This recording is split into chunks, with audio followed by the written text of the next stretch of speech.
ప్రధాని మోదీ దేశానికి చేస్తున్న అభివృద్ధిని చూసి ఎంతో మంది బీజేపీలో చేరుతున్నారని అన్నారు ఆ party AP chief MP Purandeswari. పలువురికి బీజేపీ కండువా కప్పి పార్టీలోకి ఆహ్వానించారు. కండువానే కాదు, కండువాతో పాటు బాధ్యతలు కూడా ఉంటాయని అన్నారు. గతంలో కంటే ఇండియా అభివృద్ధి జరుగుతోందని, అమెరికా కంటే ఇండియాలో ఎక్కువ అవకాశాలు ఉన్నాయని అన్నారు. దేశంలో గతంలో కంటే ఇప్పుడు ఎక్కువ గ్రోత్ కనిపిస్తుందని అన్నారు.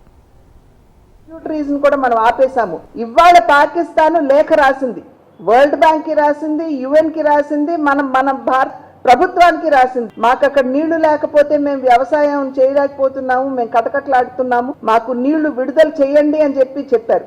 కానీ మోడీ గారు చెప్పిన మాట మాత్రం ఒకటే, మీరు పాక్ ఆక్యుపైడ్ కశ్మీర్ మీద మాట్లాడతాను అంటే మీరు ముందుకు రండి.